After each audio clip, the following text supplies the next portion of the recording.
Hey guys, so it's Gucci with Yuchi. Today I'm going to be doing a legit Beyblade review of Dimension Dash S. So guys, as the title suggested, I'm going to be teaching you how to properly use and utilize Dimension Dash S. I get people asking me, how to balance it correctly, and I'm actually going to go over that because it's very complicated and hard to explain. So I just thought I'd do a video. Quick things you're gonna need is you're gonna need Dimension Dash S. You're gonna need a disc frame setup. That's like a LAD setup, whether that be one of these two, I guess. Doesn't really matter, but whatever works best for you. You're gonna wanna take like a one of these left spin layers. And what you're going to want to do is you're going to want to take Salamander S4, chuck that one in the trash. You're going to want to take this, chuck that also in the trash, and you're going to want to use F3. Okay, guys, so once you got your combo ready, I'm using F3 Zero Wall Dimension Dash S. It's going to need to incorporate Dimension Dash S, obviously, but yeah. I'm going to put a video link in the description because I'm kind of lazy, and every time I've tried to do this video, this is like the fourth take, where I've tried to explain balancing, it's gone on for like 5 minutes, and I don't want this video to be how to balance your Beyblade plus how Dimension Dash S works. So I'm going to leave a link to my homie Wombat's video in the description, like I did with my last one. Wombat Combat's going to help you guys out with that one. But yeah. Just balance test your Beyblade. Make sure it's nice and balanced. Then on to Dimension Dash S. So right now, it is in the normal, battling mode with a little bit of a tip sticking out. You're going to want to do is you're going to want to push this away from slingshot mode. So you don't want to put it, because that's like slingshot mode. That's twisting it upwards. You don't want to do that. You want to twist it backwards, where Hasbro didn't intend you to twist it. It's gonna feel very tight when it gets to around here. But you want to push through, get into about where the rivets are. Once it's like parallel or adjacent or whatever the word is, I'm gonna say parallel because I'm dumb. Once you get a parallel to those, that's kind of like your base starting point. You're gonna wanna test it with like all your layers and all this stuff, all the ones you're gonna use. If you're doing this for limited, it's just F3. Like everything else is bad. There's a bit of a niche to using it with Blast Genius and Air Knight, because these are exceptional layers that go very well with Dimension Dash S. Dimension Dash S is all about not falling over, kind of like bearing with the bearing frame is, and these two layers, due to like the kind of upward waving, they have kind of like an upward waving pattern, and I don't know what it is with these two, but they are fantastic on setups where it's all about not falling over, and they're very good at not falling over. Quick anecdote, I was actually I pretty consistently got, I think it was 8 dash expand bearing on Blast Genius to outspin 00 wall bearing on Blast Genius. Like I think it was 9-1 was the final score in Blast Genius's favor. So like, and this is, I'd say, almost effective, maybe a little bit less. It's not as effective overall because it's trash too, but like at least it has that. That's the only other way I'd recommend setting it up, but F3, at least in limited. This is more for limited, because as I'll explain in the weaknesses, you're just gonna want to use bearing in standard. Like there's no question, if you have it. So let's get on to doing things. So you're gonna want to balance test it to a point where you can, do like a normal flat launch and it's staying upright. If it's not balanced, like if I, do this and then I do the same kind of launch, as you can see, it's a bit more unbalanced and it's a lot more prone to like spinning out, which, that's that's what happens a lot if you try to launch this harder than normal and it's not balanced. I still would not recommend because it can still spin out like that even if it is balanced. Yeah, if you get it to a nice balance, it'll probably be fine. But what you want to do here, you want to take it, you just want to lightly hand spin it. Give it a nice bit of, spin. And just test this lad.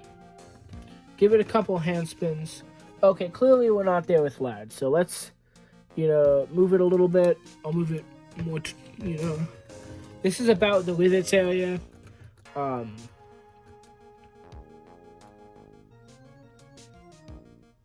yeah, as you can clearly see, you're getting it.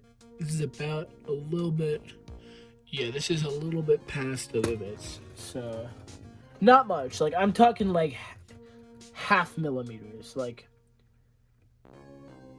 doing this is definitely tedious work.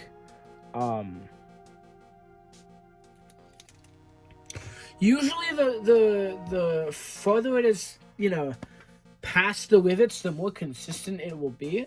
But there becomes a certain point where it's just not going... You're not going to be able to push it to that point, like, with ease. But, like, it gets to a point where, like, it's just not going to be able to function properly. But yeah, you want it about the rivets. But just kind of, like, balance test it a bit. I like where it is right now. It's fairly consistent. And whatnot. This is C3 00 bearing. Let me try. I'm gonna do a weak launch with this, and then like a mid-weak launch with this. You gotta watch out for that. Be careful. That's not gonna really happen in actual play, unless they're going for the snipe, which with C3 that's not the best idea. Yeah. Just give it kind of a mid-weak launch. You don't want to go too weak, otherwise it's not going to be able to still spin. My bearing likes to do this to piss me off a little bit, so yeah. Keep in mind you may not be able to 100% beat bearing, but you're going to be able to tie with it and sometimes beat it.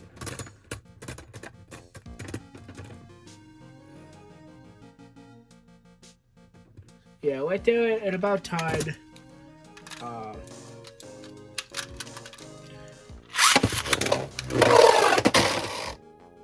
Yeah, you're gonna want to watch out for that. I keep doing it. It's hard not to. It's hard not to launch it like kind of hard. You also want to launch it very slow because the less chance it has to like kind of like pseudo flower and then kill itself, the better.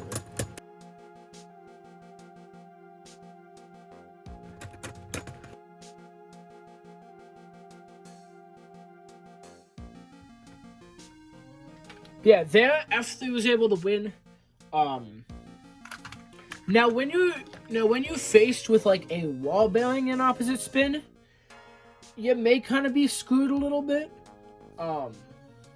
So just kind of watch out for that. But if your opponent's really brave enough to do that, then they deserve that win, right? They definitely deserve. And if you this isn't meant to be rude. I understand. I understand people can be very transparent. I'm very transparent myself a lot of times, especially in standard. But if you're transparent enough that this is not a spammable combo because it's counterable. But like, if you're transparent enough that someone's willing to try like a right spin wall bearing, then again you kind of deserve to get beaten there. Live and learn, I guess. Losing's not a bad thing.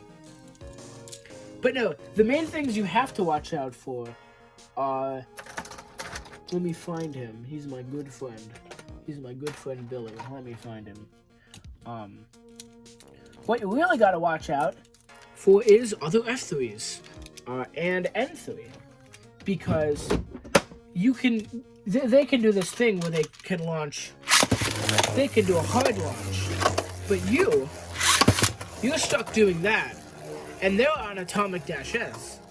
So, who do you think is gonna win this matchup? It's like Jeopardy, right? It's clear. I don't know how it's like Jeopardy. Maybe because it's like a question, but it's pretty obvious that you're gonna lose this one.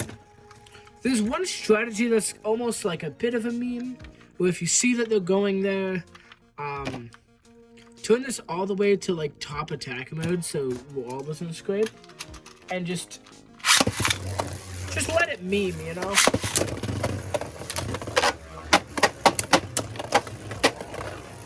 If you lose doing this, okay, you're losing anyways, but like, at least this way you can kind of meme them into submission. You at least have a chance. In a couple of my other takes, I actually got this to burst the other F3, so it's definitely plausible if you can get a solid flower. And yes, I am aware how ironic it is how the all green setup is on, not the green F3. I am aware of that, by the way. But no, what you really gotta watch out for is obviously L3, because, you know, you're stuck doing that haha funny thing, and they can just kind of,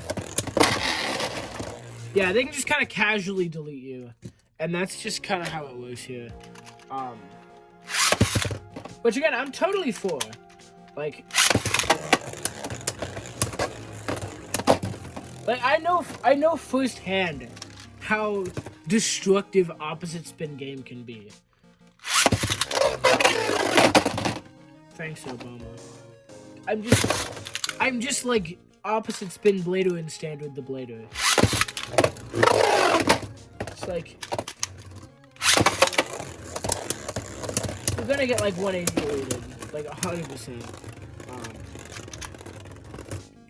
Now, obviously, you can not go Dimension Dash S and have a better chance, but you know,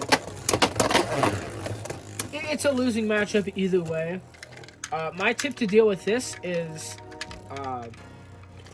haha, funny surprise. Go with this thing again. Just try it. Just try it. I swear.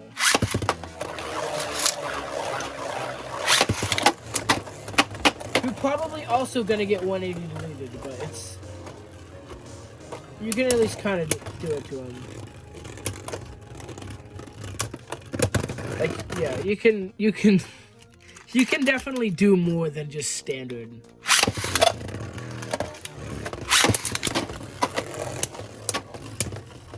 Because at least now you're a bit of a moving target, and if you outplay them, you can actually win this matchup. But it's stupid. You gotta be kind of stupid to win this matchup. Stupid lucky, I mean, of course. Yeah, this is kind of my guide to Dimension Dash S. Just note, it mostly only works on things with good balance. It has to be a layer. You can't, like, realistically, you're not gonna be able to go, like, L3, hold on. This is about to be a bit of a meme, to be honest. I say that a lot, but, like, you know. This is far too creative of a combo. Like, I would not recommend trying this thing out, because, like, you may be able to, you really can't balance this. But even if you are able to balance this, I want to win with this now. But, like, even if you can balance it, it's not going to be worth it. And light spin, if you're putting this in light spin, you're using it for deck, because you're not gonna be trying this on a light spin setup in an actual match, because you're gonna get deleted, and that's kind of how it works. But yeah, thank you guys so much. This has been my guide for Dimension Dash S. You probably haven't watched this far. You probably just saw, oh, you turned the thing, have a good day. Don't forget to check out Wombat's video if you haven't. I'd actually recommend you like get going before this part. Just kind of like going in the middle of my video to check it out. Yeah. Thank you guys so much for watching.